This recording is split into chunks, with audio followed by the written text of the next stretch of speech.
कोई विषय नहीं था, विषय आज ही चर्चा हुई, उनको किस रूप में किससे कहा वो विषय बताएंगे। मेरे से केवल आज बात हुई, पार्टी के अध्यक्ष होने के नाते मुझे उनसे जो बात कहनी मैंने उनसे की है, और उनको भी लगा है कि पार्टी फोरम में विषय आने से समाधान निकलते। नेताओं की बयानबाजी और तू मैं से बीजेपी की खूब फजीहत हुई है हालिया दिनों में। इसीलिए महेंद्र भट्ट ने नेताओं को तलब किया, अनुशासन का पाठ पढ़ाया, आगे शांत रहने की नसीहत दी। लेकिन बीजेपी के नेताओं के तेवर अभी कम नहीं हुए हैं और अब खुलेआम झूठ भी बोला जा रहा है, अपनी नाकामियां छिपाई जा रही हैं। तभी थोड़ा बहुत पत्रकारिता मैंने भी की ना, और ये जो एजेंसी है दूरदर्शन की पहली एजेंसी थी, एक ENI और एक मेरी एजेंसी। तो ये जो तलब करना, ये करना, कोई भी आदमी कोई अपराधी थोड़ी है कि कोर्ट तलब करेगा, पुलिस तलब करेगी। तो थोड़ा सा जरा भाषा का संयम रखना चाहिए हम लोगों को, आप बुरा मत मानो। आज अध्यक्ष जी का मैं आभारी हूँ, उन्होंने हमारी जो लोकसभा का चुनाव हुआ उसमें हम लोगों का क्या आकलन है, मुझे तो इस बारे में उन्होंने बुलाया था, और मैंने जो हमारी टिहरी विधानसभा और आसपास की विधानसभाएं हैं उसका आकलन उनको बताया। तो इतनी हमारी बात हुई है। अब तलब वाली बात किसने की, क्या की, ये तो भैया आप लोगों को ज्यादा जान। किशोर उपाध्याय ने यहाँ वहाँ की तो बहुत सारी बातें कह दी, लेकिन प्रदेश अध्यक्ष से किस मुद्दे पर चर्चा हुई ये उन्होंने नहीं बताया। यानी कि सफेद झूठ वो बोलते दिखाई दिए। और दिनेश धने जिनके साथ उनका विवाद हुआ, उनके भी तेवर कुछ ऐसे ही थे। अकड़ और हेकड़ी अभी भी उनकी बरकरार है। कोई बात नहीं हुई, जो हुई और कोई मेरा विषय था ही नहीं, वो अध्यक्ष जी का है। ये बता दो कुछ नहीं है, कोई बात ही नहीं है मेरे को। ऐसे चुनाव को लेकर ही बातचीत हुई होगी, कुछ नहीं हुई बात।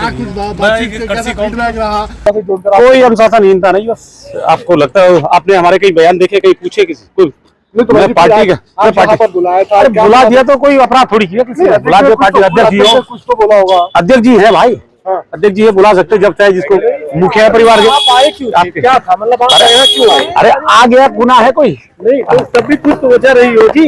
नहीं, कोई नहीं कुछ नहीं होती। अरे साहब जब कोई बात हुई ही नहीं तो फिर नेताओं को बुलाया क्यों गया, तलब क्यों किया गया, पार्टी के दफ्तर में दरबार क्यों लगा, इस पर नेताओं की अपनी अलग अलग दलीलें हैं।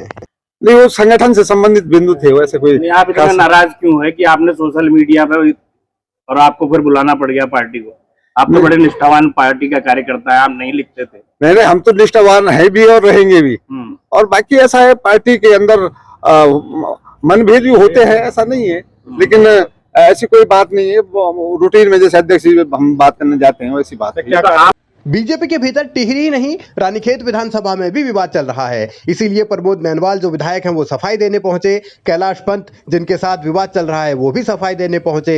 लेकिन कैलाश पंत तो खुद को पाक साफ बताने में कोई कसर नहीं छोड़ना चाहते थे।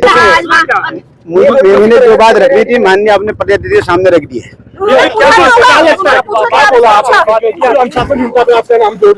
मैंने कहीं कोई अनुसंधान नहीं है, बस क्या कहना चाहेंगे सर, जो ये मामला सामने आया उसको लेकर आपको क्या पहले?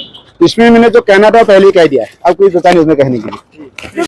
कौन सही है कौन गलत है ये फैसला प्रदेश अध्यक्ष को करना है। लेकिन नेताओं ने जिस तरीके की दलीलें दी और जिस तरीके की बातें कही, उससे इतना तो साफ है कि विवाद अभी थमा नहीं है।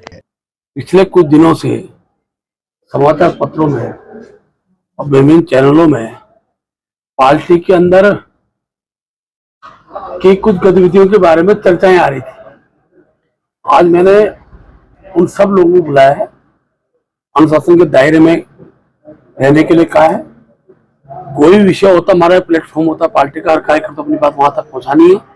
सार्वजनिक बयानबाजी किसी भी रूप में किसी भी कार्यकर्ता की, चाहे वो पुराना हो चाहे नया हो, इस प्रकार की बयानबाजियों पर रोक लगे, ऐसा हमने उनको बकायदा निर्देशित भी किया है।